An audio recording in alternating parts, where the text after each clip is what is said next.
Saludos amigos, bienvenidos a mi canal de YouTube. El día de hoy voy a explicarles qué es el octanaje de las gasolinas.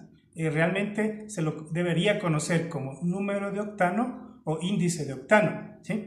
En las gasolineras normalmente tenemos dos tipos de gasolinas o máximo tres, que pueden ser de 83 octanos, de 87 octanos, 92 octanos, y en los países europeos se encuentran gasolinas de hasta 95 octanos.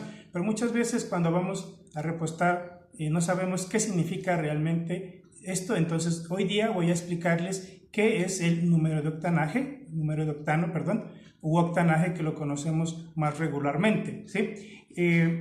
Para la definición de lo que es el octanaje o el número de octano se han empleado dos hidrocarburos, como tengo aquí en la pantalla de la computadora. Uno de ellos, un hidrocarburo que se denomina isooctano, y el otro es el heptano. Abajo se encuentran las fórmulas químicas. No es una clase de química esta, pero sí es necesario tener esa referencia, que el isooctano tiene la fórmula química C8H18, por eso se denomina un hidrocarburo, y el heptano C7H16. En este caso, el isooctano tiene un octanaje por definición de 100 unidades, del 100%, mientras que el heptano lo tiene de 0%, ¿sí?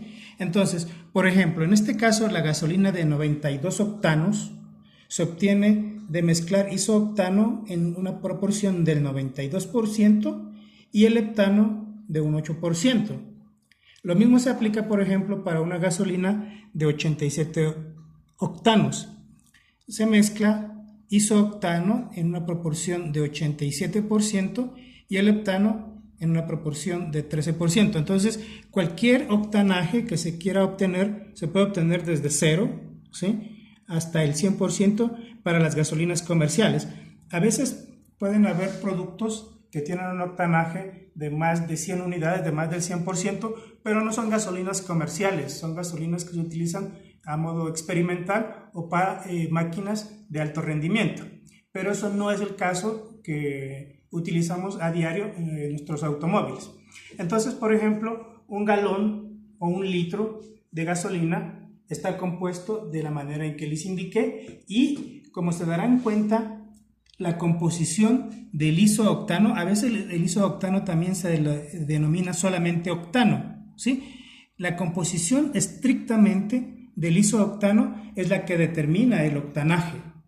Entonces, en las gasolinas prácticas, lo que se hace es mezclar diferentes tipos de gasolinas, se les pone aditivos como antiespumantes, detergentes, limpiadores de todo tipo para que no se forme carbón o carbonilla dentro de los cilindros y eso perjudique el funcionamiento del motor. Entonces, lo que se hace es obtener una mezcla y se llega a compararla con una gasolina que tenga el mismo efecto y las mismas propiedades que una gasolina, por ejemplo, de 92 o de 87 octanos o de la cantidad de octanos que nosotros necesitemos. Antiguamente se utilizaba para incrementar el octanaje de las gasolinas un componente de plomo que se llama tetraetileno de plomo, pero se dejó de utilizar porque es muy nocivo para la salud. Es un componente cancerígeno que al emanarse por los escapes de los automóviles simplemente lo respirábamos y eso producía enfermedades a nivel de pulmones, y en muy pocos países hoy en día, hablando de 2019, se utiliza. Realmente ha caído en desuso por tener un problema de salud. Otro componente que hoy en día se utiliza ampliamente es el alcohol etílico, ¿sí? Como consta aquí al borde, al costado de este frasco de alcohol antiséptico, porque realmente el alcohol antiséptico es alcohol etílico. Entonces, el alcohol etílico se utiliza en una proporción alrededor del 10 a 15% en las gasolinas para incrementar el octanaje. Muchos fabricantes no recomiendan poner una proporción más allá de este valor porque empiezan a presentarse daños en los sistemas de los vehículos. Entonces, no recomiendan gasolinas con un componente de alcohol más allá de 10 a 15%.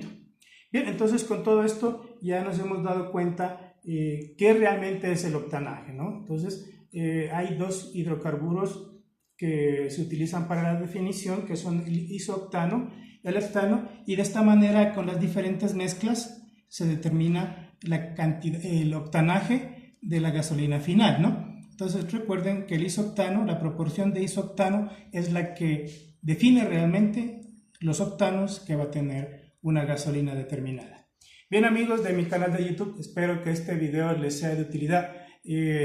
A continuación, en unos días vamos a publicar otros videos, vamos a subir otros videos a nuestro canal referentes también al octanaje, de cómo, por ejemplo, elegir el octanaje correcto en nuestros automóviles y cómo evitar un efecto indeseable que se denomina cascabeleo, cómo ahorrar en el gasto de combustible al elegir adecuadamente el octanaje de la gasolina que ponemos en nuestros automóviles sin perjudicar ni la potencia ni dañar el motor y sacándole el jugo al motor, sacándole casi el 100%, que es lo que se puede sacar sin necesidad de malgastar el dinero. Bien, amigos, espero que este video les sea de utilidad, les haya gustado, dejen su like, suscríbanse a mi canal. Gracias, nos vemos, hasta la próxima.